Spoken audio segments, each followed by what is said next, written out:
Good evening, everybody. The discovery is flat appalling. Nearly 60 dogs locked away in filthy cages, and it's by complete chance that they're found in the first place. Police were actually serving a drug warrant on the home, and that's when they found the dogs. A dozen rabbits as well, and also a bird.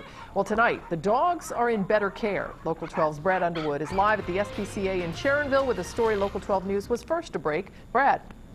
Well, good evening, Cammie. You know, it could ultimately be left up to a judge to decide what happens next for those dogs. But tonight, the SPCA has them in their facility here in Sharonville, but they don't have custody of them to the extent of allowing them to be adopted.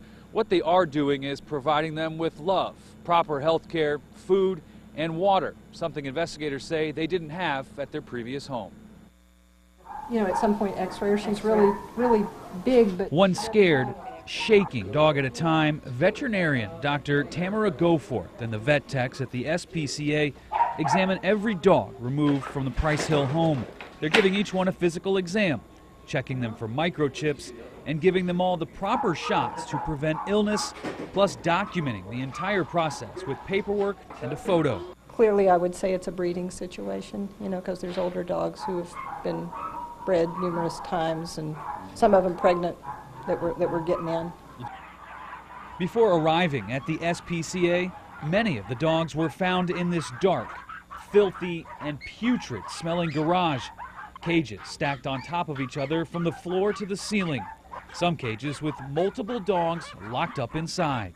The best thing was to get these dogs out of that environment to a safe, warm environment here, get them checked out by our veterinarian. Once each dog is examined, they are placed in a kennel based on the dog's condition, where they'll get proper shelter, food, and water. At this point in time, those dogs do not belong to the SPCA.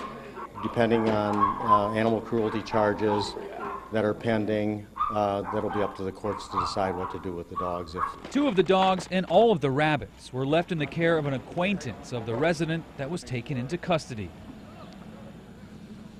Now, again, we do want to stress something the SPCA mentioned tonight. I mean, you see these abused animals and clearly, you know, just tugging on your emotions. You want to do something to help. You might want to adopt them, but the SPCA telling us that's not going to happen. They can't do that at this point because of the pending charges. These dogs could be tied up in a lawsuit for several months, who knows, even more than a year. And until that is resolved, they won't be able to be adopted. One bright note, though, Rob and Cammie, the SPCA telling us that not a single one of these dogs that were brought here this afternoon will have to be euthanized. Reporting live tonight at the SPCA in Sharonville, Brad Underwood, Local 12 News. All right, Brad, thank you. And the person living in the house was taken into custody, but police have not released the name or any charges that person might face.